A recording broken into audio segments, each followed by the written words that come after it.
বিশেষ করে আমাদের মথুরাপুর পশ্চিমপাড়ার আব্দুল্লাহ খোকন সাহেব, জোলাই কুরিয়াপাড়ার আজিজ সাহেব, তারপরে আমাদের মথুরাপুরের কৃতি সন্তান আমাদের ভাতিজা সৈয়দুজ্জামান সাহেবের ছেলে সোহেল। তোমার আসসালামু আলাইকুম ওয়া রাহমাতুল্লাহি ওয়া বারাকাতুহু। প্রিয় এলাকাবাসী এবং প্রবাসী ভাই বোন, ছেলেরা, ভাতিজারা, নাতিরা, আপনারা সবাই দেখেন আমাদের মথুরাপুর পূর্বপাড়া বাইতুল নূর জামি মসজিদের সমাজের কবরস্থানের জানাজার কাজ, জানাজা দেওয়ার জন্য এখানে জায়গাটা আমরা আজকে অনেক দিন পর্যন্ত ঠিক করতেছি। এই জায়গাটার মধ্যে মরলে জানাজা দিবে, অনেকের বাড়ি ঘরে জায়গা নাই, যার ফলে এখানে বিপুল টাকার প্রয়োজন। এ পর্যন্ত অনেক টাকা খরচ হয়ে গেছে, যার ফলে একা পক্ষে সম্ভব না। সবাই সহযোগিতার হাত বাড়াই দিবেন।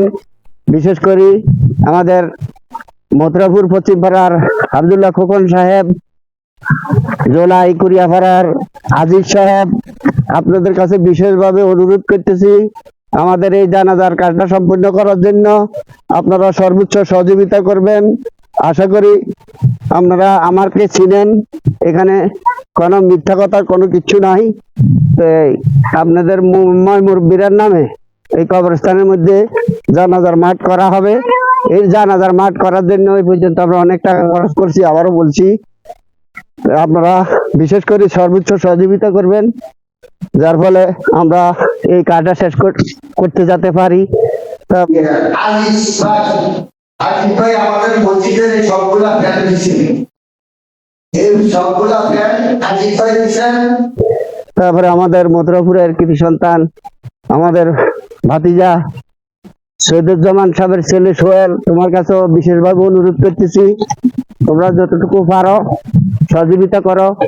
আমরা এই জায়গাটা ঠিক করি, মাটি ফেলে সমান করে, তারপরে এই জায়গাটা ঢালাই দিব। ঢালাই দিলে আর এখানে কোনো গাছপালা হবে না, ঘাস হবে না, তাহলে মানুষে আরামদায়ক ভাবে দাঁড়াইয়া জানাজা নামাজ আদায় করতে পারবে। ওই সুহেলও আমাদের মসজিদের ভবনের সবগুলা কাজ এখন মানে দিচ্ছি, আমাদের কাম থেকে করো, এক টাকাও চাই নাই। আমরা কাজটি জানছি, আমাদের বাচ্চাদের টাকাটা দিচ্ছে, বাচ্চার কাছে আশা করি আমরা কর্মচারীদের টাকাটা ঢালাই দেওয়ার জন্য যতটুকু ভাবে বাচ্চার সহযোগিতা করবে ইনশাআল্লাহ। এই বলে আমার কথা শেষ করলাম।